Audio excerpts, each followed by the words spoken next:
l'UDPS a fait 37 ans de l'opposition. Mais l'UDPS n'a pas réfléchi sur l'alternative à apporter une fois à la tête du pays. On peut passer le temps à combattre un système. Dès lors qu'on ne développe pas un système alternatif et qu'on accède au pouvoir avec le même système, n'est-ce pas? Rassurez-vous que vous serez englouti par le système que vous aviez combattu. Pourquoi? Parce que vous n'aviez pas préparé un système alternatif. Et ça, c'est la faiblesse de l'UDPS. La politique, c'est la guerre du pouvoir. Vous dites que non, vous avez un parti politique avec un seul objectif, c'est un jour de diriger. On suppose que vous avez des idées, on suppose que vous avez des alternatives, on suppose que vous avez des solutions à des problèmes auxquels vous-même vous décriez. Mais comment vous pouvez dire que non, en tout cas ça ne s'explique pas, que voilà l'UDPS n'avait pas des alternatives à apporter. Et comment ils pouvaient gérer? Du point de vue idéologique, l'UDPS et le PPRD confessent la même idéologie, la social-démocratie. Ok? Pourquoi ils s'entrent dedans? Pourquoi? Parce qu'ils ont la même idéologie politique. Voyez-vous? Par exemple, je vous donne un cas. Quand je dis, le problème c'est au niveau de l'alternative du système. Ça signifie quoi? Je vais m'expliquer. Quand l'UDPS a lutté contre Mobutu, contre Laurent Désiré Kabila et contre Joseph Kabila, l'UDPS ne luttait pas contre les individus, je pense. L'UDPS luttait contre une certaine manière de faire les choses. Voyez-vous?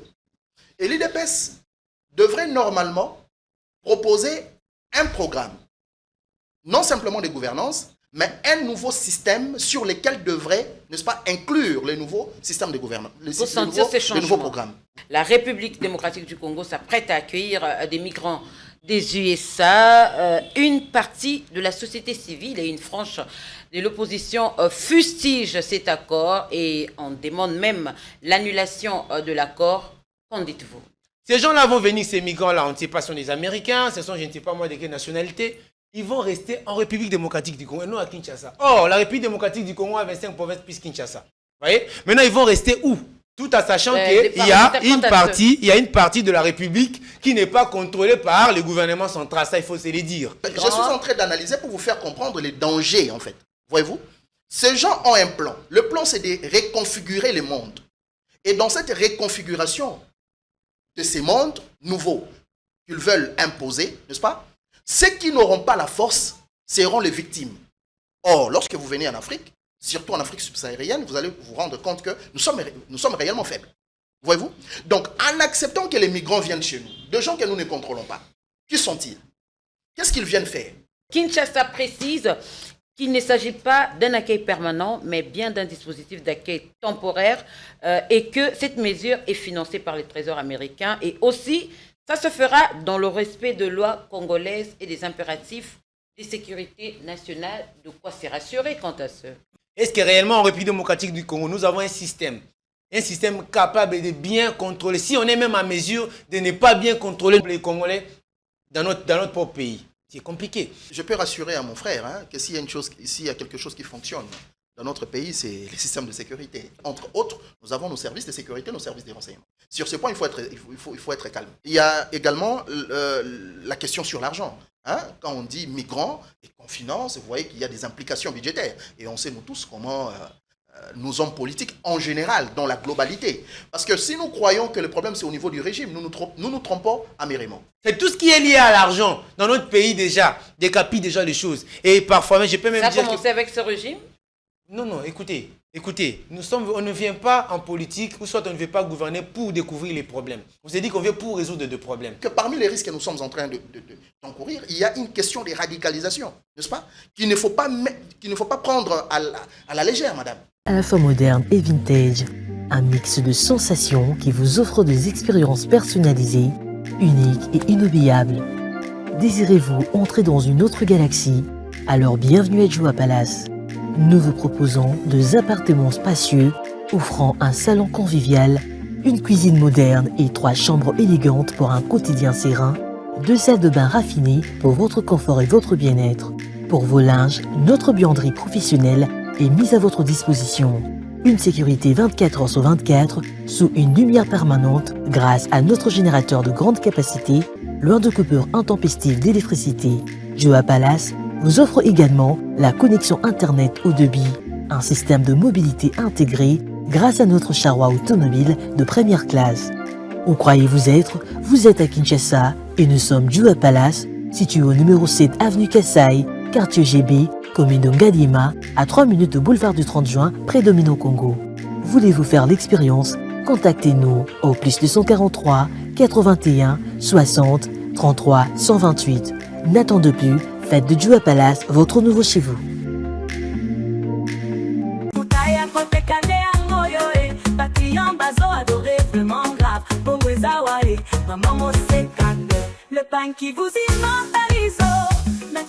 Moi, c'est congolaise, l'intemporelle, un pain d'exception, symbole d'élégance et de raffinement, conçu avec amour, imprimé avec soin, façonné avec grâce pour sublimer chaque femme.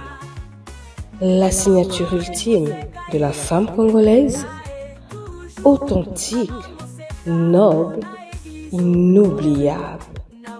Portez Moissy congolaise et élevez votre allure à un niveau supérieur. Un bal qui se porte en tout temps, en toute confiance. Et en ce mois dédié à la femme congolaise et africaine, sentez-vous encore plus belle, encore plus forte en Moissy congolaise.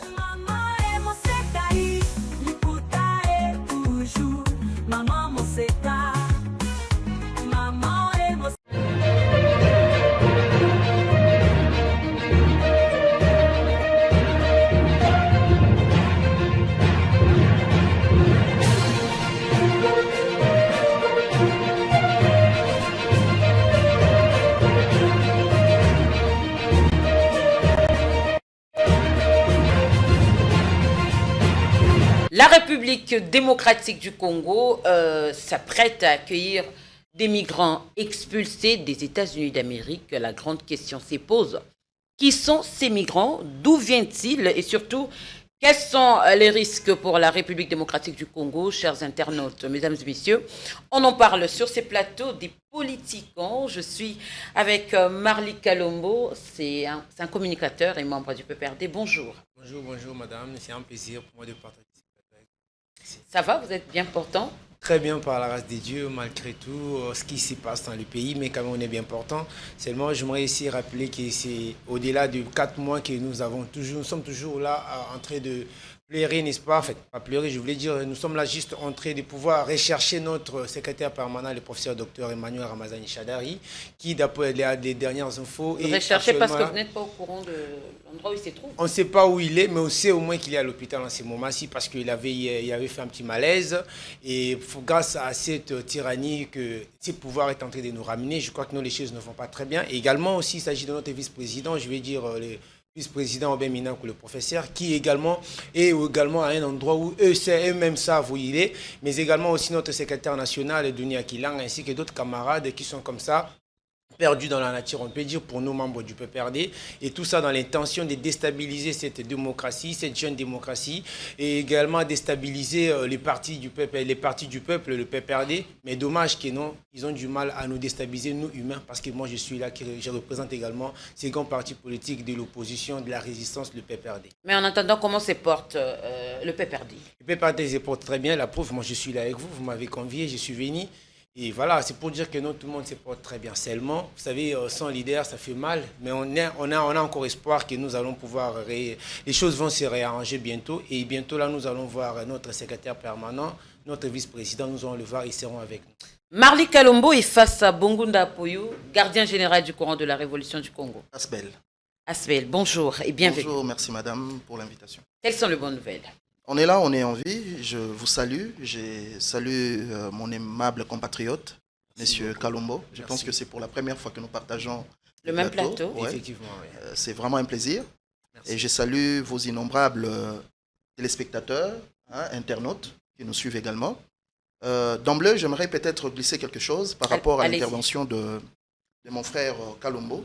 Quant à l'état de santé actuel du PPRD? Aux arrestations. Aux arrestations. Vous savez, madame, un homme qui n'a pas de mémoire, un homme qui n'a pas d'histoire, c'est un homme qui est censé répéter les mêmes erreurs. C'est-à-dire? Quand je le suis, je compatis. franchement, hein, par rapport aux différentes arrestations hein, de nos compatriotes. Mais je pense que nous devons tirer une leçon. Allez-y. Pourquoi on a choisi la démocratie? Parce qu'on estime que par la démocratie, on démilitarise le monde d'accès au pouvoir. Voyez-vous? Et donc, en démilitarisant le mode d'accès au pouvoir, on permet à ce que ceux qui dirigent aujourd'hui soient protégés demain. Vous comprenez?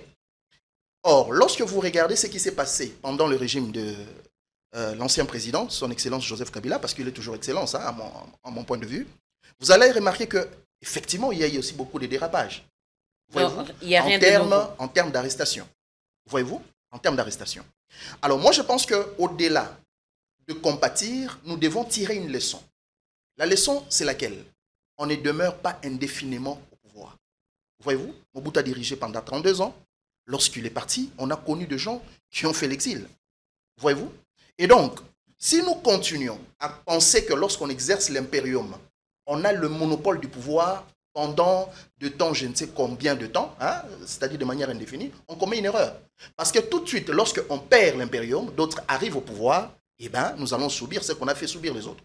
Et donc, c'est une interpellation également pour ceux qui dirigent aujourd'hui, de comprendre que le pouvoir, n'est-ce pas, ne s'exerce pas pour des règlements de compte, le pouvoir ne s'exerce pas pour faire pression aux autres. Parce qu'aujourd'hui, on est au pouvoir, demain, on sera peut-être dans une position de faiblesse. Chadari qui disait, qui peut nous intimider?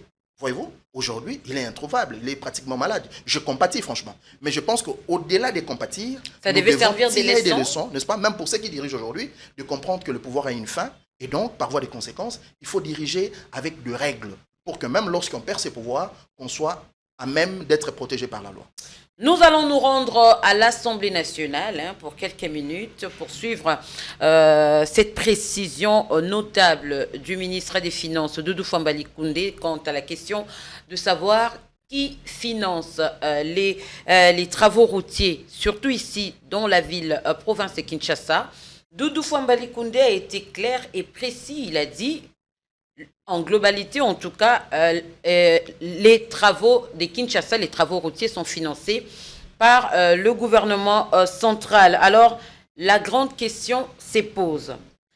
Alors, quelle est la contribution concrète du gouvernement provincial dans l'amélioration des routes ici à Kinshasa? Je commence avec Marly Kalombo. Qu'en dites-vous? Oui, merci beaucoup, madame, pour cette merveilleuse question. Mais j'aimerais avant tout dire quelque chose, soit préciser quelque chose. En rapport avec les arrestations. Rebondir, non, mais quand même, j'aimerais juste préciser une chose. Parce que, vous savez, à l'époque où nous gérions, c'est-à-dire le pouvoir, le régime Kabila, il y avait certes des arrestations. Mais écoutez, c'est aussi ça la démocratie. Vous ne pouvez pas dire que non, comme il y a la démocratie, vous êtes à mesure de faire n'importe quoi, tout en ne restant pas, en fait, n'est-ce pas, dans la réglementation. Tout est réglementé. C'est-à-dire, vous êtes dans la démocratie, vous respectez vos limites. Lorsque vos limites sont dépassées, vous pouvez également avoir la rigueur de la loi. Ça, c'est juste. Mais ici, nous constatons en fait une chose, c'est que ceux qui sont arrêtés, ce qui sont mis en demeure, c'est le membre du PPRD, les cadres du PPRD, dans l'intention de nuire d'abord à ces partis politiques et dans l'intention, n'est-ce pas, de déstabiliser la démocratie. La démocratie, c'est aussi accepter les critiques des autres. La démocratie, c'est aussi accepter que face à votre force, qu'il puisse y avoir aussi notre force opposée, qui s'oppose à ce que vous faites. Or, actuellement, là, on s'est dit que, bon, voilà, d'après le pouvoir de l'UDPS, la force qui peut s'opposer à ce que lui fait, à ce que l'UDPS fait, c'est peut-être le PPRD. C'est le PPRD. Alors, ici, il s'est dit quoi? Je dois traquer d'abord les cadres militants du PPRD. Vous voyez? Il faut aller dans le sens des arrestations. Dites-moi quels sont ces autres membres influents d'autres partis politiques qui sont arrêtés, comme c'est le cas avec le PPRD, ou soit qui sont aujourd'hui malmenés, comme le cadre du PPRD. Je vous parle aujourd'hui des Chadar, ce qui n'est pas une première, parce qu'on l'avait déjà interpellé, on est parti, on n'a pas trouvé des sujets à sa charge, et aujourd'hui encore, on a pris Obé Minakou, ils sont rentrés, on les a encore arrêtés. Jusqu'à ces jours, on ne sait même pas quels sont les faits mis à leur charge. Vous voyez, ça maintenant c'est pour dire que non, ce sont juste des décisions politiques dans le seul objectif de déstabiliser le PPRD et la démocratie, chose qui ne sera pas facile parce que jusqu'à ce jour le PPRD existe toujours. C'était juste une petite, un petit détail que je voulais apporter à ce que vous avez dit.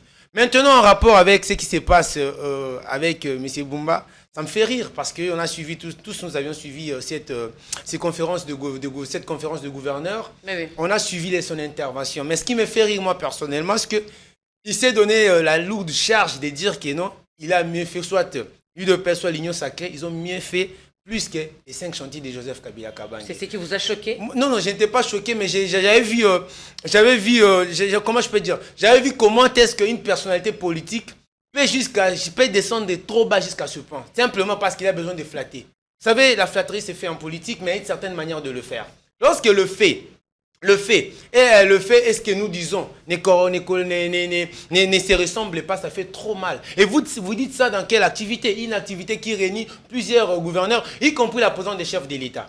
Il y a des choses qu'on ne peut pas dire en public, question de se faire ridiculiser. Maintenant, regardez cette contradiction. Ce sont le pouvoir dirigé par les personnes faisant partie de la même famille, l'Union Sacrée. Ils se contredisent entre le fait. Maintenant, aujourd'hui, nous sommes en même de nous poser des questions entre Doudou Famba. Vous voyez, entre Doudou Famba, qui est le ministre des Finances, entre le gouverneur qui gère la vie de Kinshasa, on est en train de se poser la question qui a raison et qui ne l'a pas.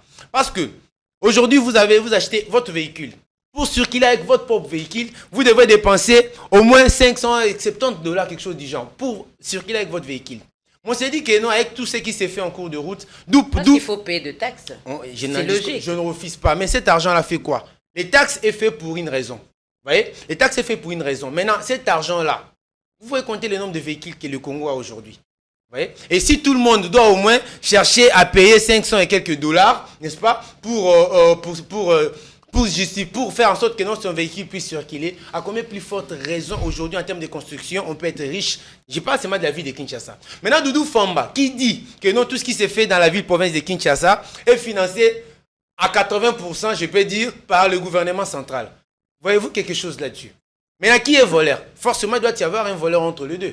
Maintenant, qui est voleur? Forcément, il doit y avoir un menteur entre les deux. Qui est menteur? Voilà pourquoi je me dis que bon, c'est la guerre d'une seule famille et eux-mêmes savent comment... Pourquoi vous qualifiez ça de vol? Si le gouvernement central venait à l'appui au gouvernement provincial, c'est un péché? Il ne s'agit pas d'un appui. Ne jouons pas avec le mot. Les mots fonciers ont encore leur sens. Daniel Bumba, comme gouverneur de la ville, il se félicite, n'est-ce pas, de tous les travaux que lui il est en train de piloter. Je vais ici vous dire qu'il est fort en termes de chiffres. Il est fort. Il sait vraiment retenir les chiffres. Ça, il faut vraiment... Je ne sais pas si c'est un économiste. Pourquoi dites-vous cela? Je l'ai dit parce qu'il est toujours, dans toutes ses communications, il est très fort en donnant des chiffres. Il vous donne des chiffres et vous avez l'impression que voilà, nous avons en face de nous un scientifique qui a retenu les choses, qui maîtrise la chose qu'il est en train de faire. Il vous donne des chiffres et vous dites que bon, voilà, bien qu'on ne peut pas vérifier ces chiffres, mais on ne peut pas vérifier ces chiffres sur base d'un document, mais nous, on les vérifie sur base des faits et sur base de ce que nous voyons. Okay. Mon frère, ici en face, pour arriver ici, vous a dit que non, il a rencontré plusieurs embouteillages, mais ici, nous sommes au centre-ville. Vous voyez? Alors que centre-ville, dans tout le pays, si vous lancez un projet d'infrastructure, soit de construction, vous devez avant tout vous concentrer dans la partie qui semble être la clé. Or, Gombe aujourd'hui en République démocratique du Congo, soit à Kinshasa, c'est la clé. C'est la clé auquel nous devions voir les efforts du gouvernement provincial. Mais à Gombe ici, si déjà les choses ne marchent pas bien, pensez-vous maintenant aux gens qui sont à Kisenso? Pensez-vous aux gens qui sont, je ne sais pas moi, à Malueka? Pensez-vous aux gens qui sont à Pompage? Vous voyez, mais quand Doudou Famba parle comme ministre national, vous voyez, quand un ministre national, il sait que voilà, ici, Bumba n'a pas dit ce qu'il devrait dire. Mais plutôt, il a pesé juste de son poids pour justifier ses erreurs ou soit son échec, qui est déjà remarquable par tous. C'est vous qui le dites. Qu'en dites-vous, Bongunda? Merci, madame. Juste une mise au point. J'aimerais d'abord rassurer mon frère. Je pense que c'est pour la première fois qu'on se retrouve dans le plateau, voyez-vous. Mais je peux vous rassurer que je ne suis pas de l'Union Sacrée, vous le savez d'ailleurs. Et tout de suite là, si j'analyse pas dans le sens de conforter un camp, voyez-vous. Et donc, je vais demander à Madame Magui, ici j'interviens plus comme un politologue, parce qu'il s'agit des questions d'actualité. Allez-y en tout cas. En tout cas, du point de vue politique. Aussi pour l'intérêt de la nation, je précise. En tout cas, sur le plan politique, il faut reconnaître que la plupart de nos pays africains sont dirigés par l'instinct de survie politique. Voyez-vous, l'instinct de survie renvoie à la force, à la brutalité. Quand on a le pouvoir, on cherche à s'imposer par force. Voyez-vous, et donc, on se permet même si possible d'écraser les autres. J'aimerais vous rappeler que tout en n'étant pas d'accord avec ce que l'UDPS est en train de faire aujourd'hui, à l'époque de Kabila, on a connu des morts. Les gens étaient calcinés dans des maisons. Il faut le reconnaître. Voyez-vous? Et donc, si nous pouvons dire aujourd'hui que le régime est en train de mal agir, je suis tout à fait d'accord avec vous, avec une certaine brutalité, il faut aussi se le dire, vous principalement, que lorsque vous aviez exercé l'impérium, vous n'aviez pas non plus été tendre. Voyez-vous? Et donc, c'est cette façon d'analyser les choses de manière globale qui fera que si jamais il y a élection en 2028, ou plus tard, n'est-ce pas, celui qui viendra au pouvoir soit à même de respecter les limites que ni vous, ni l'actuel régime, n'est-ce pas, ne respectent aujourd'hui. Voyez-vous? Et donc, j'estime que là, c'est une façon plus objective de voir les choses dans sa globalité que de tirer les draps, pour soi, et voilà, en injectant les autres, alors que nous-mêmes, on est coupables. Allez-y. Alors, pour la question de la communication du ministre Doudou Fouamba, j'aimerais préciser une chose. Lorsque vous lisez l'article 2 de notre Constitution, on vous parle que la République démocratique du Congo est composée de 25 provinces, plus la province de Kinshasa, élevée au rang d'une province. Enfin, il y a un débat théorique pour savoir élever, est-ce que c'est une province dès par sa nature ou dès par son élévation. Mais là n'est pas le problème. Okay. Lorsque vous lisez la Constitution de notre pays, on a opté pour les régionalismes constitutionnels. En fait, les Congo, c'est un État unitaire régionalisé. Voyez-vous? Ce qui fait que nos provinces sont des entités régionalisées. Ce ne sont pas des entités décentralisées. Ce sont des entités régionalisées. Pourquoi? Parce que nos provinces ont une large autonomie politique de gestion. Nous avons les assemblées provinciales, nous avons les gouverneurs de province qui sont élus. Voyez-vous? Et quand on parle du régionalisme constitutionnel, voyez-vous, ou politique, on est en train de responsabiliser les entités régionalisées, n'est-ce pas, à s'autofinancer pour leur propre développement. Voyez-vous? Donc, quand on parle du développement, dans une forme régionalisée, il faut noter que les autorités provinciales sont les acteurs principaux du développement de leurs entités. Voyez-vous? Et donc, normalement, le pouvoir central devrait se limiter, surtout en ce qui concerne les routes, à intervenir pour des routes nationales. Okay. C'est-à-dire des routes capables d'unir une province à une autre. Voyez-vous? Là, le gouvernement national intervient. Mais quand il s'agit des programmes internes d'une province, comme c'est le cas aujourd'hui, du point de vue classique, dans un régionalisme constitutionnel, le gouvernement central n'a aucune contrainte d'intervenir. Voyez-vous? Mais Kinshasa, c'est la capitale. Voyez-vous? C'est le miroir. Et donc, à un certain moment, quand vous devez accueillir les étrangers chez vous, et on vous trouve dans des conditions où nous vivons, le gouvernement s'est senti à un certain moment obligé d'intervenir. Surtout la ville de Kinshasa. Voyez-vous? Mais il y a un problème. Le problème, c'est que lorsque vous évaluez, en tout cas dernièrement, tout ce que le gouvernement provincial a fait comme recette, okay? J'ai suivi principalement le chargé de mission du gouverneur. Il était sur Top Congo, il était en train de s'éventer qu'ils ont doublé, ils ont triplé leurs recettes. Voyez-vous? Je tiens à préciser... La mobilisation a été au top. Au top. Je tiens à préciser que lorsque nous payons les taxes n'est pas comme les impôts. Parce que les impôts ont un caractère contraignant sans forcément une contrepartie. Parce que quand on paye les impôts, avec cet argent, on ne peut pas dire qu'est-ce qu'on a fait avec cet argent. Avec cet argent, on finance l'armée, etc., etc. Donc la traçabilité pose problème. Mais au niveau des recettes, lorsque nous payons les recettes, il faut qu'il y ait des contreparties. Lorsqu'il n'y a pas de contrepartie, les citoyens peuvent refuser de payer les recettes. Et j'ai suivi personnellement le chargé de mission du gouverneur, qui était toujours sur Top Congo face à Christian. En fait, il vous donne des réponses, il vous dit, Christian lui dit, mais il n'y a pas de contrepartie parce que les routes, n'est-ce pas, ne sont pas praticables. Il vous dit, il faut continuer à payer. Bon, nous continuons à payer, en même temps, il n'y a pas de résultats. Voyez-vous? Là, il faut noter une chose. Et il est en train de dire que bientôt, ils vont lancer une campagne sur récolter de l'argent au niveau des locataires et des propriétaires. Les impôts sur les immobiliers, finalement, on cherche juste à coincer la population à Kinshasa. Nous payons de l'argent, mais en contrepartie, n'est-ce pas, nous ne recevons pas, n'est-ce pas, c'est à quoi nous payons ces taxes. Les embouteillages ont repris. Voyez-vous? C'est à quoi nous payons ces taxes. Et donc, la conséquence est irréfutable. C'est qu'à un certain degré de responsabilité, n'est-ce pas, entre les deux, il y a quelqu'un qui est en train de flouer.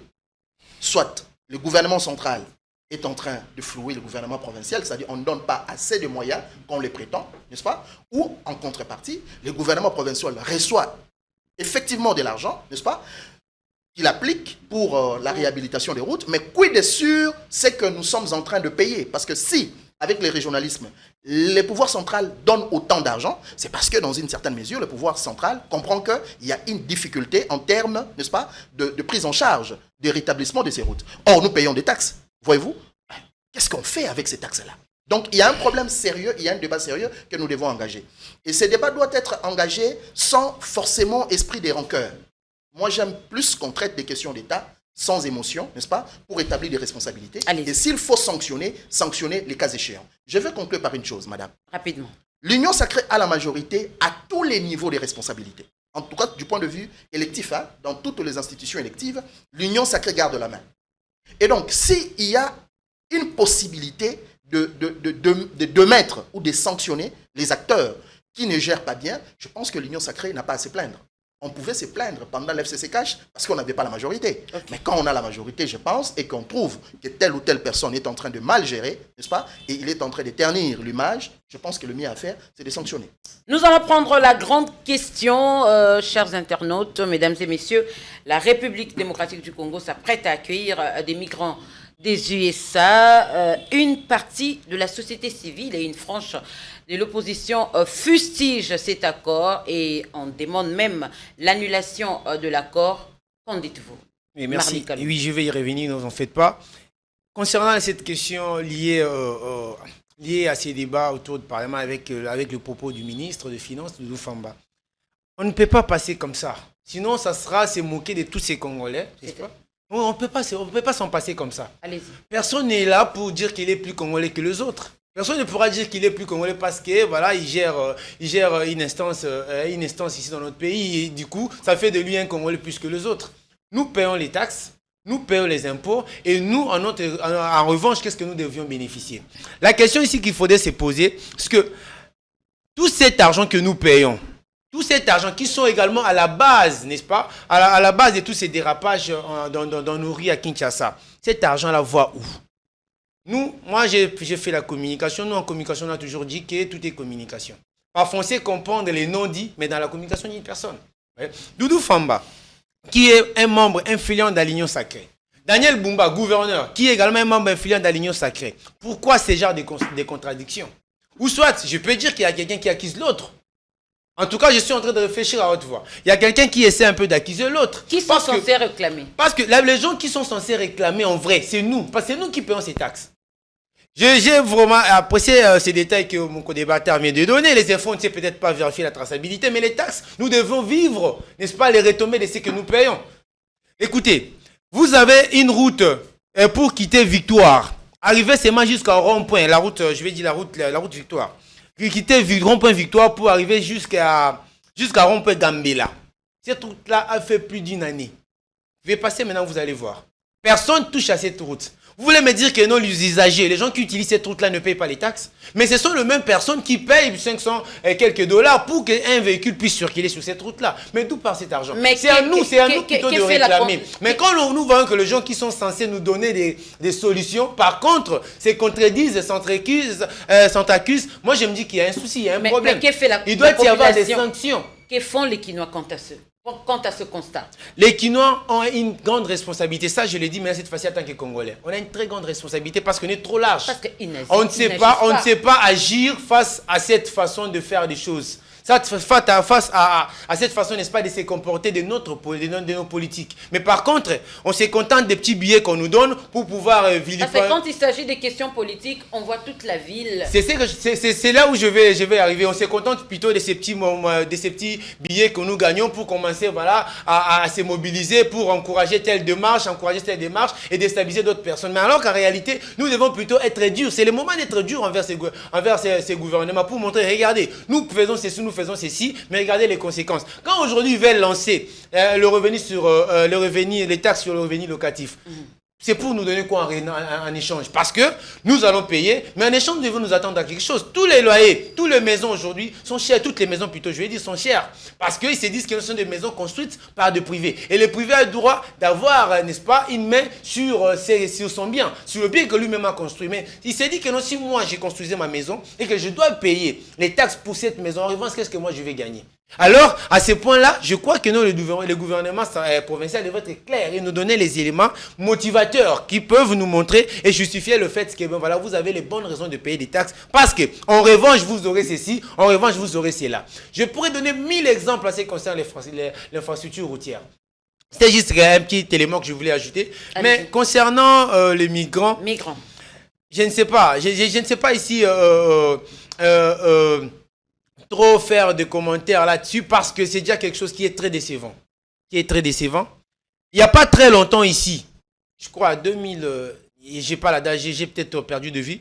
Il n'y a pas très longtemps ici, l'UDPS et l'Union Sacrée ont mobilisé Marma et des gens au stade du Martyr pour applaudir Kagame. Yona Nyoboya Kagame, on va s'en souvenir. Nous avions ici connu Rwanda Airways, n'est-ce pas, utiliser nos espaces aériens pour, n'est-ce pas, ces trafics. Il n'y a pas très longtemps ici, nous avions connu M23 qui ont été invités, hein, d'après leur porte-parole, leur porte-parole paix à son âme, il avait dit qu'ils ont été invités ici dans un seul but de faire quoi? De déstabiliser le pays, n'est-ce pas, de détruire Joseph Kabila. Chose grave, c'est que Joseph Kabila avait même pas ces calculs-là. Je vais en revenir pour dire ceci. Ce n'est pas une première qu'on nous ramène les gens. Mais on nous ramène, c'est quoi la procédure? Je crois que c'est dans l'article 213, 214 comme ça de la Constitution qui parle de la ratification, n'est-ce pas, des traités, des accords, tout ça.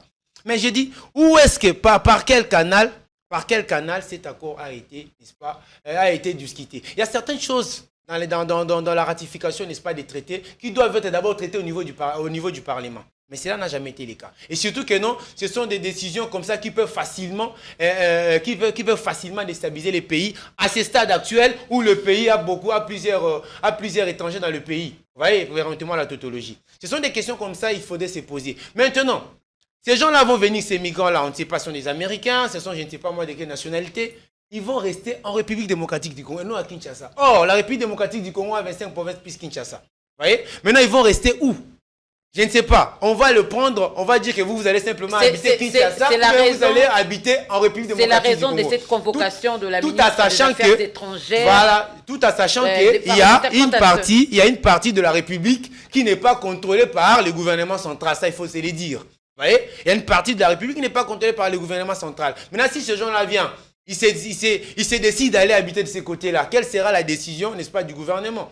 Quelle sera la décision de notre pays? Voilà pourquoi il y a lieu d'interpeller nos parlementaires, c'est-à-dire les députés, les honorables députés et sénateurs, à nous éclaircir, à bien nous éclaircir sur cette question. Parce que c'est une question qui touche directement à l'intégrité de notre pays. Eh bien ça, c'est quelque chose qui pourra avoir aussi des conséquences néfastes, comme ça a été le cas avec Kagame qui était ici aujourd'hui, il est le pire ennemi, comme ça a été le cas avec le M23 qui aujourd'hui sont des pires ennemis. Et nous ne voulons pas encore en revenir parce que nous savons que jusqu'à ce jour, il y a encore des étrangers dans notre pays. Commençant par l'entourage lui-même du président, qui, on les voit même dans les images, qui est même sécurisé par les étrangers. Tout ça, ce sont des éléments auxquels nos parlementaires doivent nous éclaircir. Question, n'est-ce pas, question de nous donner une certaine fierté. Parce que nous sommes un pays démocratique et nous sommes à même, n'est-ce pas, de prendre les dispositions qui doivent aller à l'avantage et à l'intérêt général des Congolais. Je pense qu'on sera plus éclairé après le passage espérons, c'est le plus grand souci pour tous les Congolais. Face aux parlementaires, voilà. Bongunda Apoyou, êtes-vous d'avis avec cette frange de l'opposition et une partie de la société civile qui fustige déjà l'application de cet accord? Madame, d'emblée, je tiens à vous dire que je n'attends rien de ces parlements. Voyez-vous? En fait, lorsque vous regardez l'éclatement de trois pouvoirs, qui sont tous de pouvoirs éminemment politiques, c'est-à-dire le pouvoir exécutif, le pouvoir judiciaire et le pouvoir parlementaire, ces pouvoirs ont été éclatés en trois pour permettre à ce que chaque pouvoir soit contrôlé par un autre pouvoir. Ok? Pourquoi? C'est pour éviter à ce qu'il y ait une seule instance décisionnelle qui concentre tout le pouvoir entre ses mains. D'où la théorie du pouvoir arrête le pouvoir, développée par Montesquieu. Voyez-vous? Mais il y a un problème, madame. Lorsque vous avez un parlement caporalisé, parce qu'il faut se le dire, et ça ne date pas d'aujourd'hui. Moi, j'aime toujours parler du système dans lequel nous évoluons. Depuis l'époque de Joseph Kabila, on a eu un parlement caporalisé. Lorsque Vital Kamerhe a essayé de demander les explications claires, n'est-ce pas, concernant notre coopération avec le Rwanda, il a été injecté. Voyez-vous? Parce que dans la philosophie politique de l'exécutif, n'est-ce pas, congolais ou africain, lorsqu'on est chef, on a du mal à rendre compte. Voyez-vous? Et cette caporalisation de notre appareil législatif, qui date depuis longtemps, continue jusqu'à ces jours. On a du mal à rendre compte parce qu'on ne sait pas présenter le fait tel que ça se présente? Oui, en partie parce que si on doit présenter les faits tels qu'ils doivent être présentés, rassurez-vous qu'il y aura des casses, n'est-ce pas? Et de l'autre côté, parce que le chef se considère comme étant le représentant de droit divin du roi Léopold II. En fait, nos dirigeants ne se considèrent pas comme étant de gens qui nous sont rédevables. Rédevables. Nos dirigeants se considèrent comme le roi Léopold II s'est considéré. Voilà pourquoi nous disons au sein du courant de la révolution du Congo qu'il faut détruire l'État colonial que nous avons hérité, qui continue à fonctionner jusqu'à aujourd'hui. Il suffit de voir comment est-ce que le nôtre nous dirige. Léopold II est parti, les Belges sont partis, nous-mêmes, on a pris le règne de notre pays, mais comment nous nous traitons nous-mêmes? Nous ne sommes pas différents de Belges qui nous traitaient en soi comme de bêtes. Voyez-vous, regardez comment nous vivons. Quelqu'un à lui seul peut détourner autant de millions de dollars, alors que d'autres vivent dans la précarité. En fait, on garde la même philosophie d'esprit pour dire que l'exécutif a également gardé cette conception du pouvoir, voyez-vous, pour ne pas être rédévable. Et donc, dans cet environnement, je ne pense pas qu'un contrôle parlementaire soit efficace pour mettre fin à cette, On ne sait jamais, cette aventure. Bongunda. Je parle de faits, madame. C'est une question éminemment sensible. Voyez-vous, éminemment sensible. Je vais analyser, hein, Allez-y. dans la mesure du possible.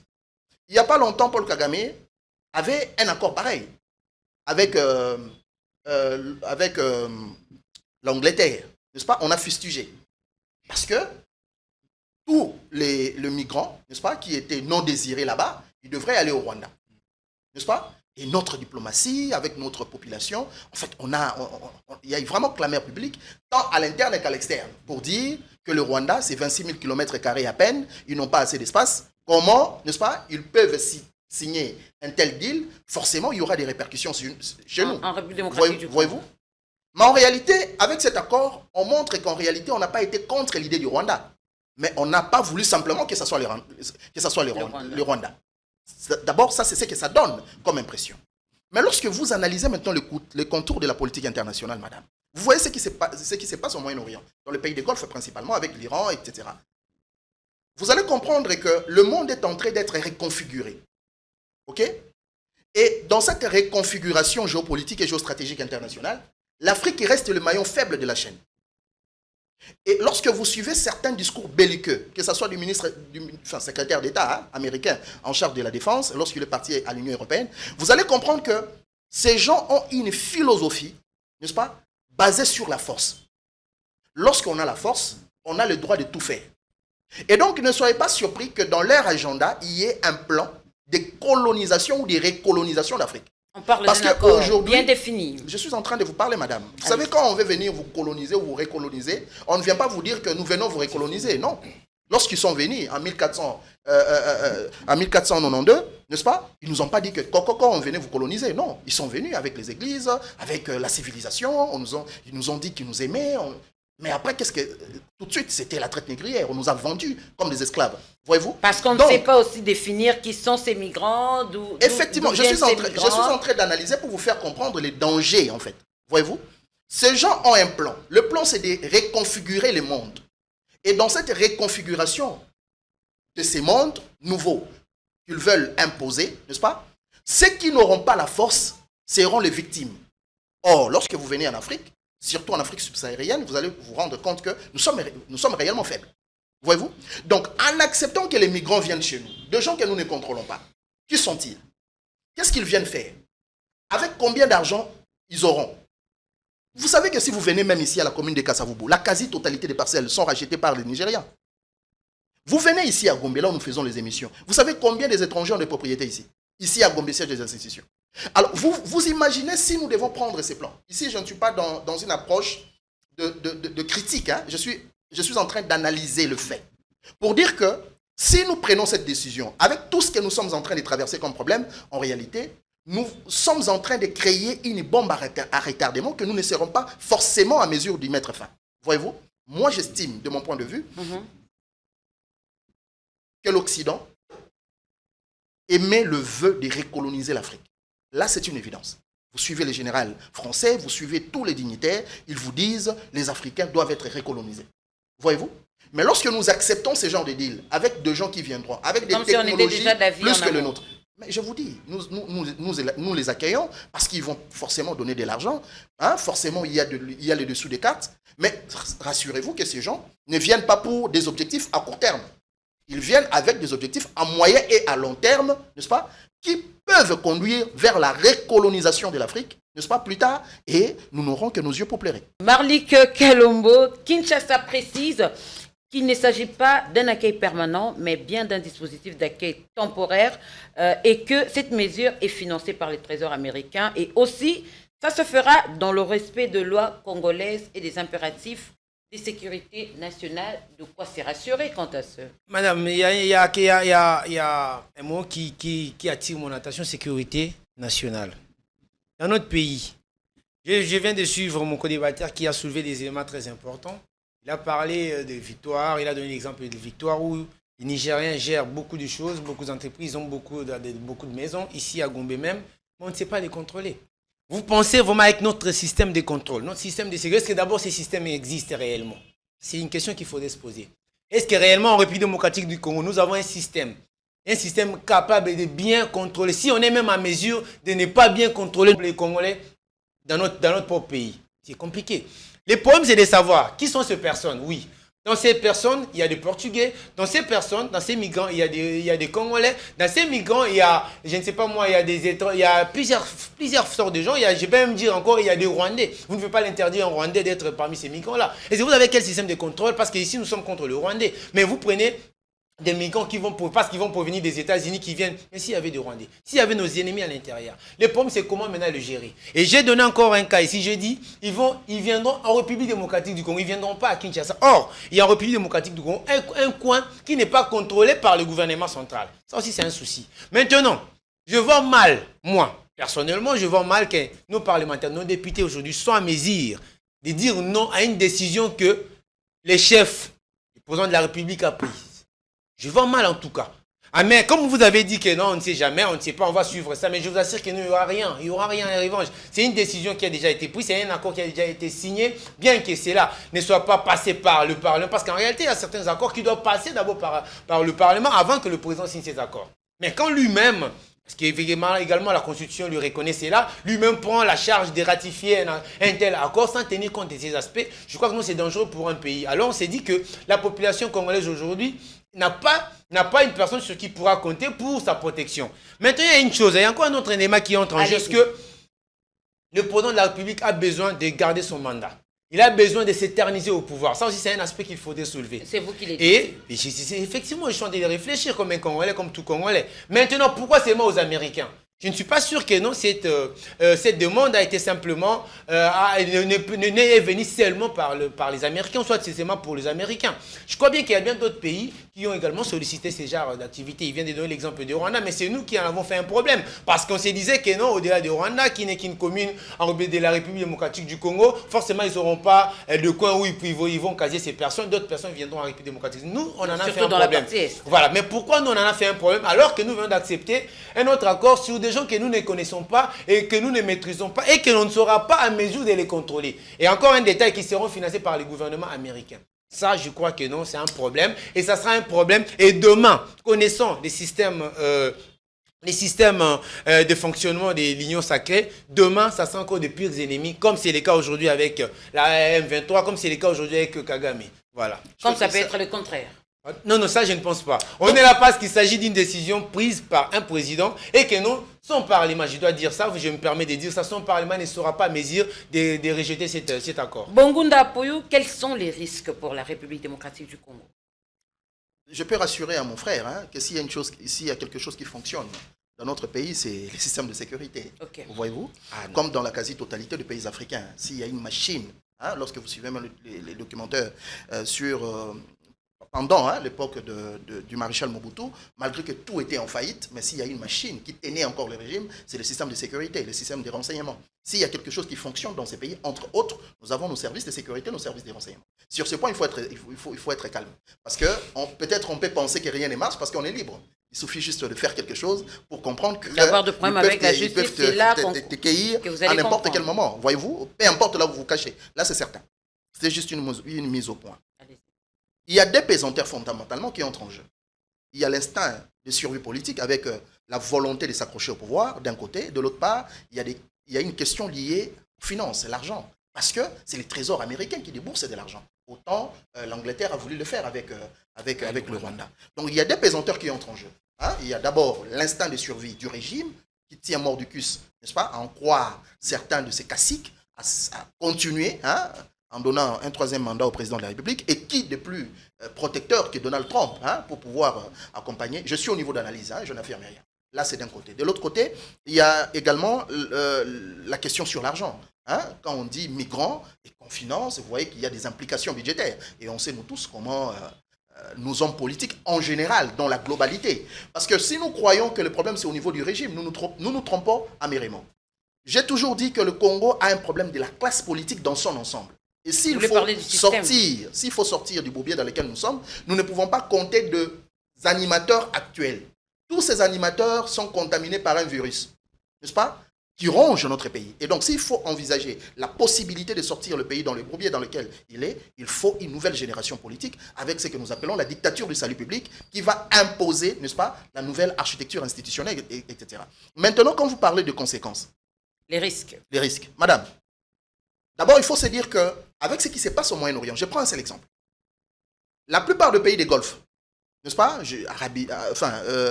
l'Arabie Saoudite, n'est-ce pas, le Qatar, tous ces pays, leurs ressortissants peuvent se sentir en insécurité, ils peuvent aller aux États-Unis. Voyez-vous, je ne suis pas islamophobe, mais je suis en train d'analyser pour dire qu'il y a un risque très élevé de radicalisation. Parce que lorsque vous allez accueillir des migrants venus du Liban, dans tous ces pays, dans lesquels vous pouvez trouver les Hezbollah par exemple, ils viennent ici avec suffisamment d'argent, vous avez des Koulouna, n'est-ce pas, vous avez les enfants de la rue, ces gens ont de l'argent, n'est-ce pas, ils peuvent récupérer ces enfants, les enfermer et le radicaliser. Voyez-vous? Et donc, ce que nous sommes en train de craindre, ou ce que nous sommes en train de voir de loin, ailleurs, vous pouvez les vivre ici, chez vous. Voyez-vous? À travers cette démarche. Je suis en train d'analyser le contour. Oui. Parce que je l'ai dit, les Libanais peuvent aller aux États-Unis, on vous envoie les Libanais ici. Je ne suis pas islamophobe, je ne suis pas en train de prêcher la haine des races, mais je suis en train d'analyser. Voyez-vous, même en France, lorsque vous allez, bien qu'ils soient démocrates, bien qu'ils soient un pays laïque, mais lorsqu'ils analysent sur des questions existentielles de leur nation, ils tablent tout sur la table. Voyez-vous? Donc c'est pour dire que parmi les risques que nous sommes en train d'encourir, il y a une question de radicalisation, n'est-ce pas? Qu'il ne faut pas prendre à la légère, madame. Voyez-vous? Vous avez un pays qui s'est reconstruit, parce que je crois que notre pays s'est reconstruit, malgré tout ce qu'on est en train de connaître comme faiblesse, n'est-ce pas? Mais ajouter à cela des questions globales plus complexes, n'est-ce pas? Cela risque d'envenimer de plus en plus la situation. Si on n'est pas à mesure, ou on a du mal, on n'est pas dire on n'est pas à mesure, de contrôler les phénomènes comme Mobondo, n'est-ce pas, ici, les phénomènes comme le Koulouna, est-ce que vous vous imaginez combien sera difficile de contrôler, n'est-ce pas, un groupe de migrants qui viennent, avec par exemple comme ambition principale, n'est-ce pas, de recruter les gens, les former, n'est-ce pas, pour certains objectifs inavoués. Tout ça, ce sont des pesanteurs, et je pense qu'au-delà du débat politique, certaines questions pourraient être prises. Elles doivent être défendues ou elles doivent être débattues par des intelligences grises de la nation, au-delà de la dimension politique. Parce que les hommes politiques, eux, ne voient que leurs intérêts, voyez-vous. Mais les intellectuels sont à mesure de réfléchir en fonction des implications. Voilà pourquoi, sous d'autres cieux, en tout cas, quand il faut parler des questions sensibles, vous allez voir, il y a des forums, qui sont organisés, n'est-ce pas, où les politiques donnent leur oreille, n'est-ce pas. Je ne parle pas aux académiciens qui sont vendus au Congo, qui chantent pour les politiciens. Je parle des intellectuels qui réfléchissent et qui donnent des orientations. Qu'en dites-vous? Non, voilà, maintenant je voulais en revenir parce que mon co-débatteur ici, M. Bono, a parlé, a insisté sur la sécurité. Mais à la fin, vers la fin de tout ce qu'il a dit, il m'a rejoint. Vous voyez? Il a donné l'exemple de Mobondo. Il a dit quoi? On est capable de faire quoi? De gérer cette situation. On a du mal. On a du mal, voilà. Merci. Il a parlé encore du système Koulouna. On a du mal, n'est-ce pas, à gérer cette situation. C'est de la sécurité. C'est de la sécurité. Maintenant, au niveau interne, si ces petits groupes, ces groupuscules de gens, on ne sait pas les gérer pour notre pays, parce que vous n'allez pas me contredire. Aujourd'hui, l'insécurité, n'est-ce pas, les cambriolages, l'insécurité, le Koulouna, avec tout ce qu'ils font là, c'est devenu, je peux dire, c'est devenu en fait mode de vie en fait ici à Kinshasa. Et personne ne sait gérer cette situation. Et aujourd'hui, presque dans tout le coin. Hier, on pouvait dire qu'il y a un coin, si vous partez là-bas à telle heure, on pouvait quand même canaliser. On sait que non, aujourd'hui à Kisses, si vous arrivez à telle heure, en tout cas, il y a des Koulouna, il y a de l'insécurité. Mais aujourd'hui, c'est partout. Vous ne pouvez plus me dire que même ici à Gombe, il y a des Koulouna. Partout. Comment on peut justifier cela? Maintenant, si Nos services de sécurité sont incapables, ou soit ne sont pas, mais je dois dire ça, non, ils sont incapables de gérer cette situation. À plus forte raison, gérer un bon nombre de personnes que vous ne maîtrisez pas encore, qui viendront, vous ne connaissez pas qui sont ces personnes, avec quelle mission. J'ai posé une question ici, je voudrais vraiment que la population qui nous suit, puisse nous donner une réponse. Ils vont rester où? En République démocratique du Congo. Or, j'insiste. On sera éclairé après le passage de la ministre des Affaires étrangères. On sera éclairé. Qui vous a dit que cette question-là lui sera posée? Nous sommes en train de réfléchir. Vous n'allez pas m'empêcher de réfléchir à mon niveau. Qui vous a dit que cette question-là lui sera posée? Parce que la République démocratique du Congo n'exclut pas d'autres coins de son pays. Vous voyez, la République démocratique du Congo a 25 provinces. 25 provinces plus Kinshasa. Maintenant, ces gens-là qui viennent, dont le nombre est inconnu, dont le financement ne proviendra pas de nous. D'ailleurs, quand vous parlez de la question liée au financement, je vais encore ici saluer Nicolas Kazadi. Je vais saluer Nicolas Kazadi. Vous savez tout ce que Nicolas Kazadi a fait comme communication. Quand l'argent là va arriver, est-ce que réellement cet argent-là va également subvenir aux besoins, de ce qu'il faut? Regardez, je vais te donner un cas de figure. Tout ce qui est lié à l'argent dans notre pays est toujours mal conçu et mal réalisé. Je vais vous donner un exemple de toutes ces personnes qui ont été les victimes des inondations à Matete et de l'autre côté de ces côtés-là. Ils ont été gérés, je crois, au stade de Martyr. Il y a eu des financements qui ont été faits. Et vous savez aujourd'hui la situation que ces gens-là traversent au niveau du stade de Martyr. Allez-y, renseignez-vous. C'est tout ce qui est lié à l'argent dans notre pays déjà, décapite déjà les choses. Et parfois même, je peux même dire... Ça a commencé avec ce régime? Non, écoutez, on ne vient pas en politique, ou soit on ne vient pas gouverner pour découvrir les problèmes. On s'est dit qu'on vient pour résoudre des problèmes. Je suis sûr et certain que le pouvoir de l'Union sacrée, le pouvoir de l'UDPS, après 37 ans passés dans l'opposition, ils ont la maîtrise de la situation auquel eux-mêmes, hier, n'est-ce pas, décriaient.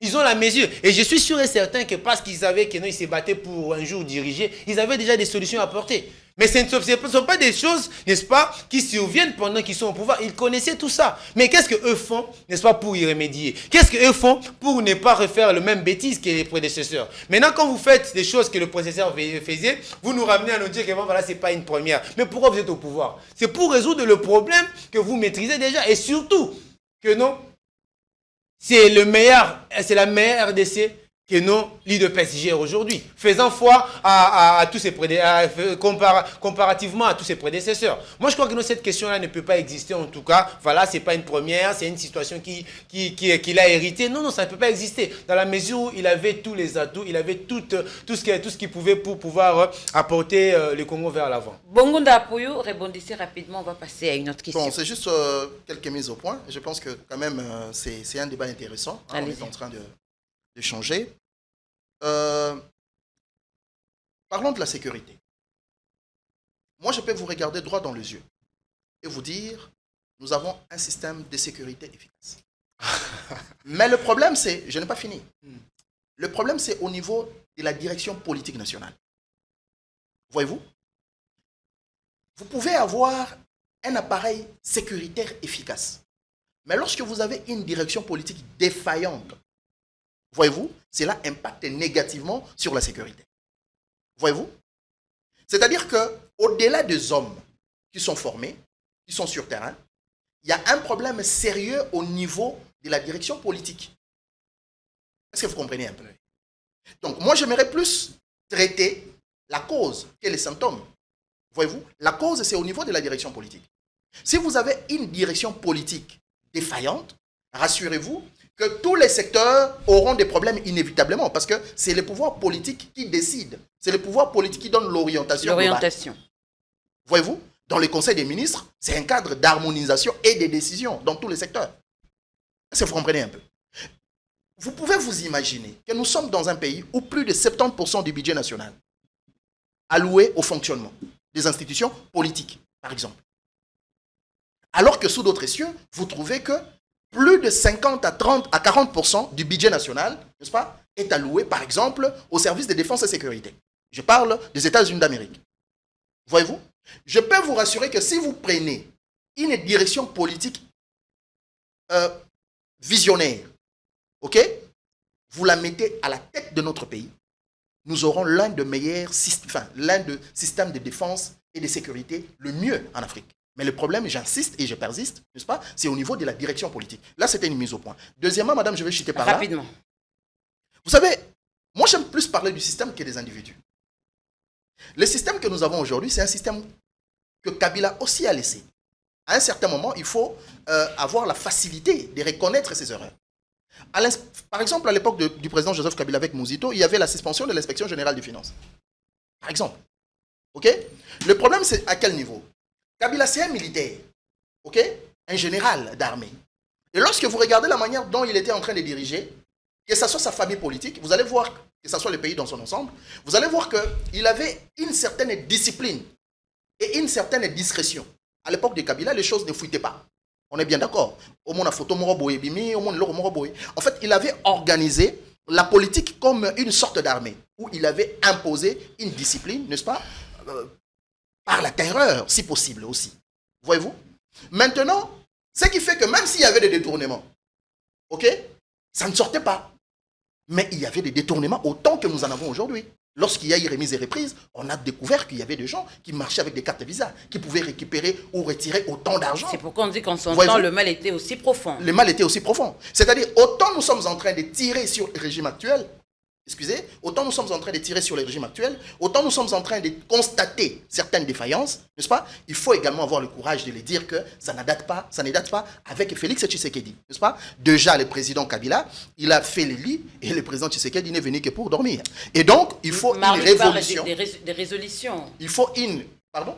Pas rajouter des problèmes, mais apporter des solutions. Mais les problèmes, enfin, pour porter des solutions, il faut... clamer le problème. J'ai toujours dit, madame, quand je dis qu'il faut une révolution, changer la classe politique, parce que moi, j'estime que les gens qui nous gouvernent aujourd'hui, je parle principalement de l'UDPS, l'UDPS a fait 37 ans de l'opposition. Mais l'UDPS n'a pas réfléchi sur l'alternative à apporter une fois à la tête du pays. On peut passer le temps à combattre un système. Dès lors qu'on ne développe pas un système alternatif et qu'on accède au pouvoir avec le même système, n'est-ce pas? Rassurez-vous que vous serez englouti par le système que vous aviez combattu. Pourquoi? Parce que vous n'aviez pas préparé un système alternatif. Et ça, c'est la faiblesse de l'UDPS. L'UDPS et l'Union sacrée, en fait, quand on parle de l'Union sacrée encore, là, c'est un débat, hein, en réalité. Ce sont des gens qui n'ont pas développé un programme alternatif, hein, ou un système alternatif au système que Kabila léguait. La conséquence est qu'ils sont en train de dormir paisiblement sur le lit de Kabila. Vous avez un mot à placer rapidement? Oui, j'ai quelque chose à dire. Je pense que nous allons nous attarder non, j'ai quelque chose à dire en tout cas. Le co-débatteur a parlé également des causes. Mais écoutez, il a dit qu'il s'attelle beaucoup plus aux causes et non aux symptômes. Mais écoutez, nous on a toujours dit chez nous, communication, que non, les mêmes causes produisent quoi? Les mêmes effets. Vous voyez? C'est-à-dire... Les mêmes symptômes. Non, je parle. Non, vous avez parlé de causes et des symptômes. Ouais. Mais moi, j'ai dit ceci. Mais vous avez beaucoup insisté sur les causes. Ouais. C'est pourquoi moi, j'ai dit les mêmes causes produisent les mêmes effets. Ça signifie quoi? Où est la différence entre la personne qui était ici, en République démocratique du Congo, je cite Kagame au stade de martyr, quelle est la personne à qui on a ovationné? Quelle est la différence avec l'homme qui était ici invité pour une mission, pour une cause bien précise, et que les choses peut-être ont marché tel qu'il est souhaité, et aujourd'hui ce sont devenus de mêmes ennemis. Invité par qui? Pardon? Invité par qui? Par les politiques. Par les politiques, par le pouvoir. Voilà pourquoi j'ai dit, le problème c'est au niveau de la direction politique. J'en arrive maintenant. Quelle est la différence entre ces exercices, si je dois les dire ainsi, ou soit ces opérations? Vous ne pouvez pas en tout cas tout refaire dans un pays. Vous ne pouvez pas tout refaire. Ok, vous avez fait 37 ans au pouvoir. Vous êtes venu au pouvoir. 37 à l'opposition. À l'opposition, merci. Vous avez combattu des pouvoirs, pour ne pas dire vous avez combattu un pouvoir, vous avez combattu deux pouvoirs, et vous ne pouvez pas venir et dire que ben voilà, vous n'avez jamais eu à mettre en place une alternative pour que vous pouvez apporter à la tête du pays. Moi, je crois que non, vous ne pouvez pas dire ça. À mon sens, étant politologue, vous ne pouvez pas dire ça, à mon sens. La politique, c'est la guerre du pouvoir. Vous dites que non, vous avez un parti politique avec un seul objectif, c'est un jour de diriger. On suppose que vous avez des idées, on suppose que vous avez des alternatives, on suppose que vous avez des solutions à des problèmes auxquels vous-même vous décriez. Mais comment vous pouvez dire que non, en tout cas ça ne s'explique pas, que voilà l'UDPS n'avait pas des alternatives à apporter? Et comment ils pouvaient gérer? Moi je ne pense pas, je crois que non, à ce point-là, vous pouvez c'est un peu de dire ça autrement, que non, il n'avait pas d'alternative. Non, je suis sûr et certain, madame, il avait d'alternatives. Madame, juste une minute. S'il vous plaît, je finis. Il avait d'alternatives. Il avait des solutions, mais seulement, il ne connaît pas comment y revenir. D'où, nous, on lui avait demandé de recourir à son prédécesseur. Qu'est-ce que vous faites? Qu'est-ce que vous avez fait hier pour mettre fin à tout ce que vous avez trouvé? Un pays déchiré, un pays sans armée, un pays non unifié. Qu'est-ce que vous avez fait? C'est de l'expertise qu'on peut solliciter. Moi, si je viens vers vous pour demander de l'expertise dans un domaine que vous maîtrisez, ce n'est pas pourtant une façon pour moi de m'humilier. C'est une façon pour moi d'apprendre et d'avancer. Le problème, c'est que le pays doit avancer. Mais nous avons un pouvoir qui est encore en train de nous montrer qu'ils peuvent tout changer. Et ça ne marche pas. Et les conséquences, c'est moi et vous qui souffrons. Puisque C'est nous ce que parlons... nous devions éviter vraiment. Mais dire que non, voilà, il n'y avait pas d'alternative, là, je ne suis pas d'accord avec vous. Au moins ici, je dois vous dire que non. L'IDPS avait de l'alternative, seulement il ne sait pas par où commencer et comment acheminer ses idées, ou soit tout ce qu'il avait prévu pour Merci Marlik. Merci Marlik. Nous allons prendre cette question de la Constitution et surtout que nous parlons des l'UDPS. Vous avez tous suivi Augustin Kabouya, qui est le secrétaire général de ce parti au pouvoir, qui a dit, à part la Bible,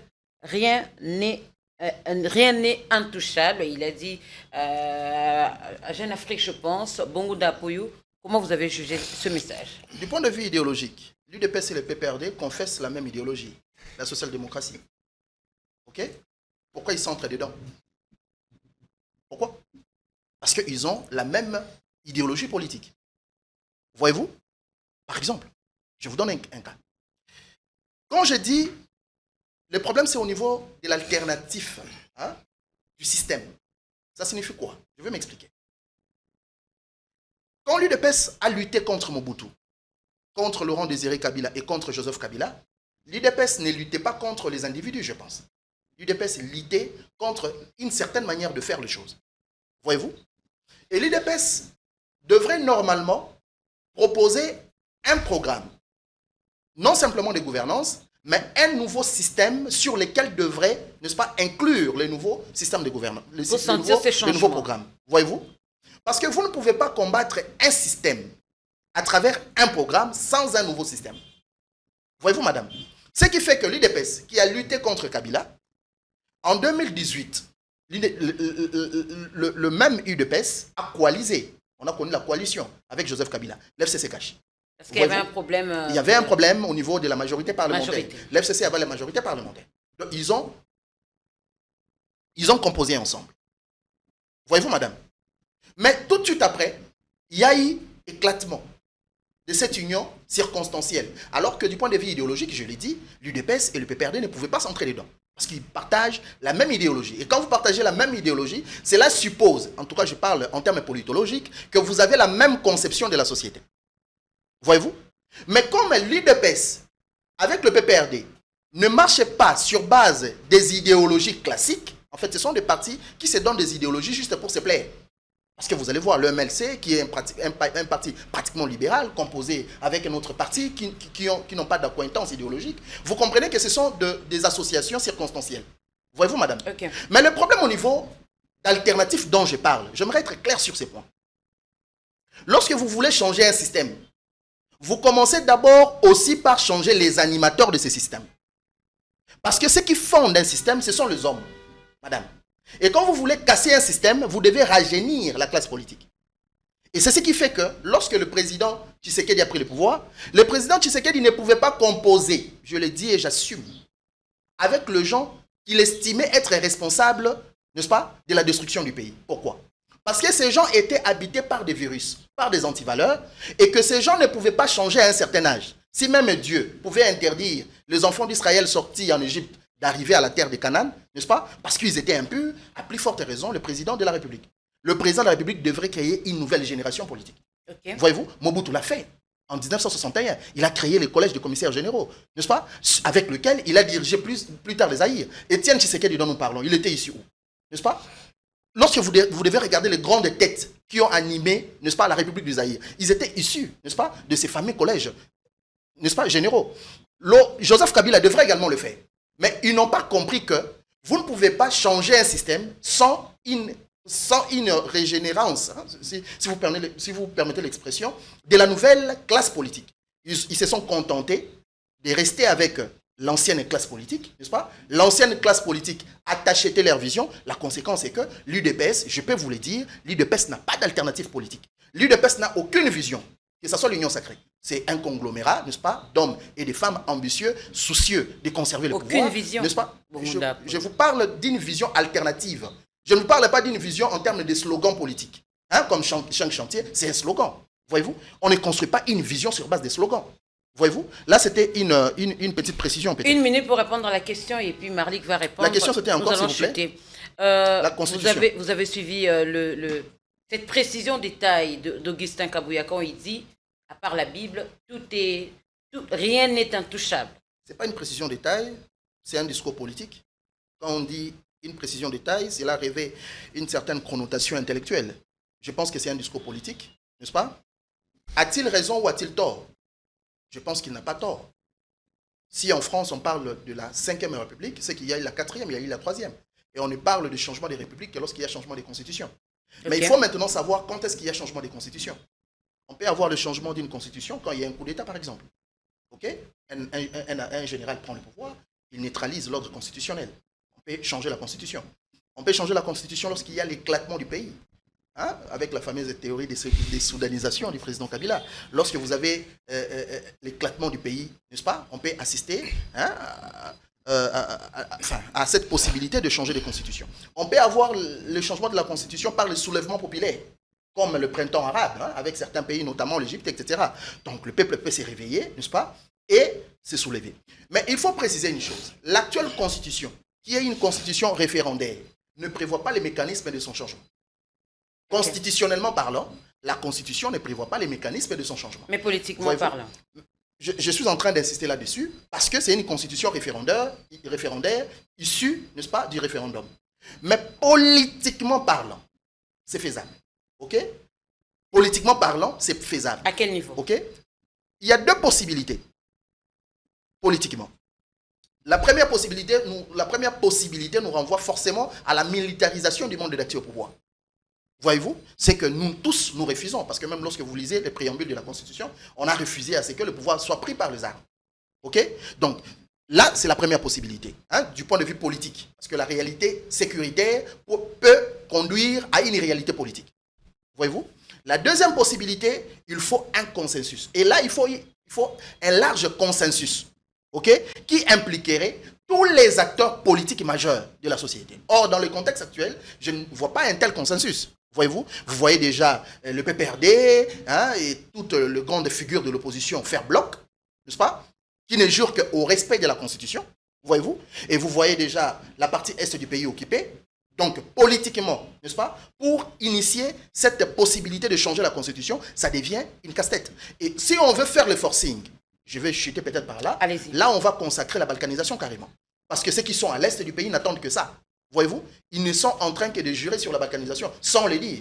Et donc, si nous permettons aujourd'hui, par nos appétits de survie politique, n'est-ce pas, aller changer la Constitution, nous allons leur donner un prétexte pour dire, voilà, ce qui nous réunissait, c'était la Constitution. Ils n'ont pas respecté la Constitution, il faut avoir des conséquences. Nous déclarons notre autonomie. Comment avez-vous jugé cette déclaration d'Augustin Kabouya, Jeune Afrique? Alors vous pouvez revenir vers lui et demander pourquoi on doit changer la Constitution. Si on ne peut pas changer la Bible, on peut tout changer. Oui, on accepte, on va changer la Constitution. Demandez la question pourquoi. Je ne suis pas sûr qu'il sera à mesure de vous donner la réponse à cette question. Ça, je ne suis pas sûr. Le problème, c'est le pourquoi. Écoutez, madame, vous avez reçu plusieurs membres, cadres et puis, je ne sais pas moi, communicateurs de l'UDPS. Et on sait de suivre partout. Jusque-là, je n'ai pas vu une seule personne capable de justifier un changement quelconque de la Constitution. Je n'ai pas vu, aucun. Y compris ces personnes que nous appelons professeurs, émérites et ainsi de suite. Il suffit simplement de les opposer à leur vidéo avant 2016, avant qu'ils prennent le pouvoir, vous allez voir que non, il n'y a pas d'argument. Mais sauf que nous connaissons maintenant l'argument. L'argument, c'est qu'il ne peut plus encore y avoir un pouvoir, ou soit un président dans ces pays, en dehors des mots Tshisekedi. C'est ça l'objectif. Et qui pourra l'accepter, même vous-même ici, même nous sur le plateau. Mon co-débatteur ne l'acceptera pas. Parce que vous nous avez donné quoi? Vous nous avez donné quoi? C'est sans vos mots, ne nous donnez pas vos mots, s'il vous plaît. Allez-y. Non, en tout cas, c'est ce que je dis. Nous sommes devant les gens, il y a des gens qui nous suivent, il y a des internautes qui nous suivent de partout. Je crois qu'ils sont en train de comprendre notre logique. La logique ici, c'est que si vous suivez la philosophie de l'émission depuis qu'on a commencé, on parle beaucoup plus sur les systèmes, sur les problèmes qui intéressent tout le monde, sur l'intérêt général et tous. On ne parle pas de gens. Mais au moins, il y a des questions exceptionnel qui nécessite à ce que nous puissions parler de gens. Allez. Ici, je parle des Kabouya parce qu'il s'agit de propos des Kabouya que vous avez relevés. Et je vais dire ici tout de suite que allez-y encore vers cette même personne, demandez la question pourquoi on doit changer la Constitution. Je ne suis pas sûr qu'il sera à mesure de vous donner la réponse. Parce qu'ils sont nombreux tous, ils ne sont pas à mesure de le faire. J'ai suivi les députés, j'ai suivi les honorables, j'ai tous suivi. Personne n'est capable de justifier Quel est votre pourquoi avis personnel? la Constitution ne peut pas être posée. Je vais dire ceci, mon avis personnel, j'ai dit, est clair. Pourquoi seulement maintenant vous devriez penser à changer la Constitution? Pour quelle raison? Parce que vous avez donné quoi? Il fallait les faire quand? Vous savez, j'ai suivi, j'ai fait un débat avec... J'avais eu un co-débatteur, il était de l'envol, je crois. On lui avait posé, il y a un journaliste qui lui avait posé la question. Que bon, voilà, vous aussi, vous avez parlé du changement de la Constitution. Il dit c'est ça, en faisant allusion à Dédé Sessang qui était son président. Vous voyez, il dit c'est ça, c'était un programme. C'est-à-dire, il vous dit que dès que moi je suis président, je vais changer la Constitution. C'est-à-dire, vous avez maintenant la responsabilité parce que c'est la population qui donne le pouvoir, aux individus. La population doit se dire, tenant compte de ces éléments, lui là, il va changer la Constitution, je vais lui faire confiance. Si la population te vote parce que tu avais dit que dans ton programme que voilà, je vais changer la Constitution, ça c'est une autre chose. Mais commencer avec plusieurs promesses, je veux faire de ces pays tels l'Allemagne d'Afrique, je veux faire ceci de millionnaires, je veux faire ceci de millionnaires. Le temps coule, on arrive à quelques jours de la fin de votre mandat, vous lancez notre débat sur le changement de la Constitution, il y a déjà quelque chose qui se cache derrière. Et ces choses-là, nous les connaissons. Maintenant là, pour quelle raison, on ne sait pas. Voilà, pour monter... Si on s'entend, dans son programme, il fallait préciser que de la prise de pouvoir, l'actuel président Tshisekedi devait changer la Constitution. Il n'allait pas contredire cette même Constitution qui ne prévoit pas son changement. Au moins là, la population allait maintenant se prendre en charge. Pas une violation. Non, la population allait se prendre en charge. C'est-à-dire quoi? C'est la population qui devrait partir aux urnes. La population allait se prendre en charge parce qu'ils connaissaient déjà. Mais ici, surprendre les gens, je crois que non, c'est parce qu'il n'y a pas d'argument. C'est un pouvoir qui a tellement gagné en termes d'échec. Je vais dire ça, gagné en termes d'échec. C'est-à-dire qu'il a gagné en termes d'échec. Pourquoi? Le pouvoir, tout ce qu'il nous a donné comme promesse, tout ce qu'il nous a fait rêver, il ne nous les a pas donnés. Je vois ici mon co-débatteur qui a parlé de l'idéologie avec le PPRD, tout ça. Moi, j'ai dit, les idéologies, avoir l'idéologie, c'est bien. Mais avoir des animateurs pour, n'est-ce pas, réaliser ces objectifs, ça n'est une autre. Nous, au niveau du PPRD, on avait parlé de l'unification. On a réussi à unifier ce pays. Nous, au niveau du PPRD, on avait parlé de la reconstruction du pays. On a réussi à reconstruire le pays à tous les niveaux. Nous, au niveau du PPRD, on avait parlé de la réconciliation du pays, la réconciliation des Congolais. On a réussi à le faire. Jusqu'au point qu'on a apporté plusieurs réformes. Que dire de la mentalité que lui-même Kabila a je suis en train de dire, on est allé plus loin jusqu'à apporter des réformes à tous les niveaux. Et même au niveau économique, on a laissé aujourd'hui un pays avec des instruments capables de renflouer les caisses de l'État. Vous voyez? Et aujourd'hui, on s'est dit que bon, voilà, Tshisekedi a eu une forte chance que Kabila n'avait jamais eu en 2001. Vous voyez, il a eu une sorte de chance. Aujourd'hui, on ne pouvait pas parler. Aujourd'hui, en République démocratique du Congo, on ne pouvait pas parler. On ne pouvait pas encore faire un débat sur la Constitution. Si seulement il avait saisi cette opportunité. Et là, peut-être, je peux rejoindre mon co-débatteur qui a parlé d'une alternative pour pouvoir, n'est-ce pas, ramener le pays jusqu'au bon port. Je vais chuter en disant ceci. Chers collègues, je veux vous dire ceci, chers co-débatteurs. Oui, vous avez dit que l'IDPS n'avait pas combattu Kabila, il avait combattu le système. Non, moi je vais vous dire ici que bon, voilà, l'IDPS avait combattu Kabila. Je peux vous le prouver à travers certains arguments. C'est même parce que j'ai plus de minutes. Si peut-être madame pourra m'accorder encore quelques-unes, je peux vous prouver qu'il avait combattu Kabila. Parce que Kabila n'est plus aujourd'hui. Aujourd'hui, il a mis Kabila, il a bouté Kabila dehors, mais il travaille avec la même personne qui était avec Kabila. Il avait travaillé pour quelle intention, avec quelle intention, avec quelles idées derrière. Il travaille avec ce même personne. C'est pour dire que non, ce n'était pas les problèmes qui étaient les personnes qui étaient combattues, mais c'était la personne de Kabila qui était combattue. Mais cette personne-là est capable, comme il avait réunifié le pays, il est capable de revenir pour réunifier le pays. Comme cette personne qui avait unifié le pays, il est capable de revenir pour réunifier le pays. Il est capable aussi de venir pour reconstruire le pays parce que tout ce qu'il avait laissé est aujourd'hui mis en pâture par son successeur qui malheureusement et à la fin de son mandat. Êtes-vous d'accord avec Marly Kalombo? Vous avez une minute pour, en tout cas, enchaîner vos idées et chuter. D'abord, pour des raisons pédagogiques, madame, il faut dire que lorsqu'il y a changement de constitution, forcément, il y a changement de république. Okay? Et tout redevient à zéro. Et donc, politiquement, cette démarche, vous comprenez, l'objectif, c'est de permettre au président de la République de créer une nouvelle génération. Une nouvelle constitution. Non, non. Je parle du changement de la Constitution. Allez-y. Forcément, c'est pour créer la possibilité qu'il soit encore éligible après 2028. Parce que d'après la Constitution, en 2018, il ne sera plus 28, il ne sera plus éligible. Là, c'est la première affirmation. Deuxièmement, j'aimerais dire une chose à mon frère. Quand j'ai dit que Kabila fait les lits, le président Tshisekedi est venu pour dormir, mais le débat sur le changement de la Constitution, qui a commencé ces débats? C'est le président Kabila. Vous savez, 2014-2015, avec le slogan comme quoi Kabila Toto Ndioté, avec les livres sortis par le professeur Bouchab, n'est-ce pas? Donc, ce que nous sommes en train de vivre aujourd'hui, c'est pratiquement ça fait partie de l'héritage Kabila. Voyez-vous? Si Kabila avait respecté la Constitution en son temps, je ne pense pas que l'UDPS aurait même l'audace d'engager ces débats. Il n'aurait pas d'argument. Voyez-vous? Si Kabila avait respecté la Constitution en son temps, l'UDPS n'aurait pas l'audace de lancer ces débats. L'UDPS a l'audace de lancer ces débats parce que vous-même, je parle du président Kabila, qui avait promulgué cette Constitution, l'a lui-même violée. N'est-ce pas? Je pourrais même dire intentionnellement. Kabila a violé la Constitution. Par exemple, Kabila avec la révision de 2011, si vous voulez. C'est une révision. S'il vous plaît. La Constitution reconnaît la révision. Est-ce que je peux parler? Donnez-moi une minute. Je vous en prie. Lorsque vous lisez la Constitution dans son article 220, on parle de dispositions matricielles, de dispositions, n'est-ce pas, qu'on ne peut pas toucher. Oui. Et parmi les matières, il y a les prérogatives dévolues aux provinces. Vous le savez. Mais avec la révision de 2011, si vous partez de l'article 195 de la Constitution, n'est-ce pas, vous allez voir qu'on a donné au président de la République le pouvoir de révoquer un gouverneur de province. Dans la Constitution de 2006, il n'y en avait pas. Je vous donne un exemple. Vous voulez un deuxième exemple? Vous lisez l'article 149 de la Constitution. Les parquets faisaient partie de l'appareil judiciaire. Or, l'indépendance du pouvoir judiciaire fait partie des matières, intouchables par la Constitution, ou qu'on ne peut pas changer. Kabila l'a fait. On a connu la révision. Vous comprenez un peu? Quand je dis Kabila a violé intentionnellement la Constitution, c'est sur base de faits que lui-même a promulgué. Et donc, si aujourd'hui l'UDPS nous lance sur ces terrains, c'est parce que vous-même, le gens du PPRT, vous aviez permis à ce que ces débats soient relancés. Maintenant, si je peux chuter, madame,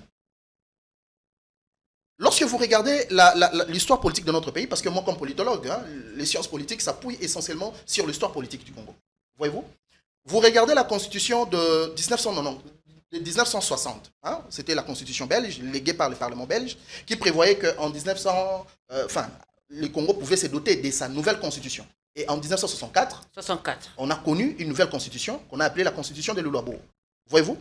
Dans cette nouvelle Constitution, on a donné beaucoup de pouvoirs au président de la République. On est basculé du régime semi-parlementaire au régime présidentiel.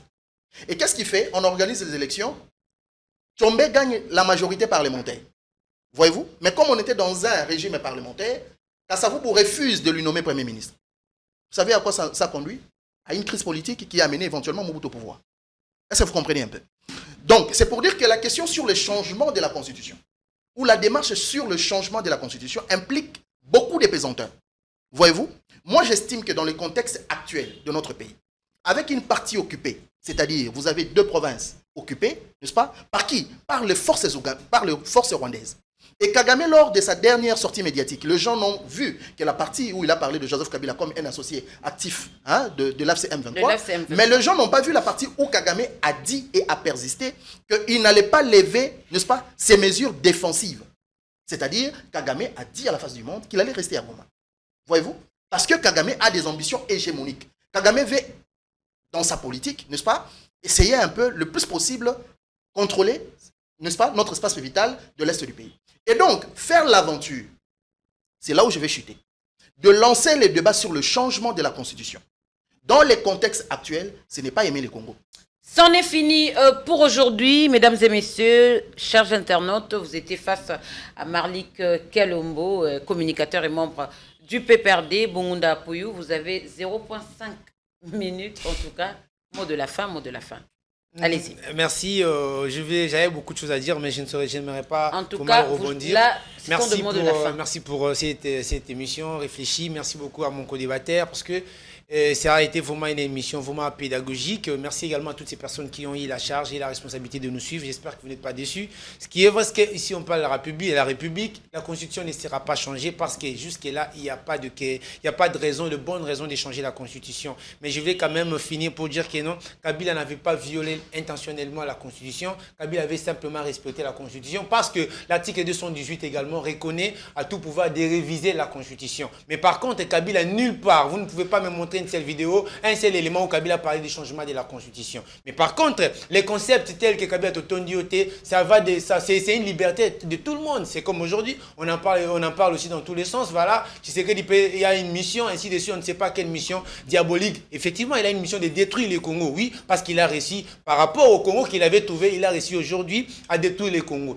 Là, on peut dire que c'est une mission aussi pour lui. Mais sinon, dire que ben voilà, Kabila avait intentionnellement violé la Constitution, ça, je ne peux pas vous l'accorder. Et je suis content également pour cette invitation. J'espère que ça ne sera pas la dernière fois. On sera encore là pour parler Congo. Merci beaucoup. Merci beaucoup, Marlik. Bon d'appui. Dire que Kabila violait intentionnellement la Constitution ne veut pas dire que le président de la République actuelle ne le fait pas. Voyez-vous, je suis en train de parler... On est dans la révision de la Constitution. L'article 218, c'est là où je vais chuter, madame, parle des institutions habilitées à déclencher les mécanismes de la révision. Voilà. L'article 220 vous parle de matières que vous ne pouvez pas toucher même en cas de révision. Ouais. Mais dans la révision de 2011, parmi les 8 articles révisés, je vous ai dit que vous aviez touché des dispositions matricielles, des dispositions qu'on ne pouvait pas toucher. Notamment la révision sur les compétences dévolues aux provinces et sur l'appareil judiciaire. Mot de la fin. Ce sont des dispositions inamovibles dans la Constitution. Et donc, je vais chuter pour dire une chose. Le débat sur les individus ne nous avance à rien. L'UDPS était champion dans ce genre de débat. Voyez-vous? Mais l'UDPS aux affaires montre certaines lacunes.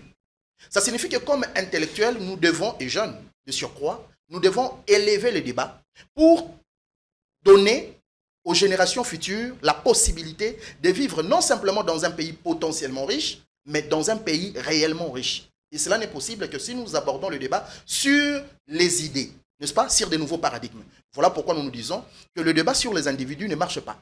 Parlons de nouvelles idées, parlons de nouveaux paradigmes, n'est-ce pas, qu'il faut imposer au Congo, n'est-ce pas, entre autres en régénérant la classe politique. Parce que l'actuelle classe politique, elle est périmée. S'il faut parler de Kabila qui doit encore retourner aux affaires parce qu'il a fait sa mission, je pense que vous n'avez pas le droit de condamner aussi l'actuel président.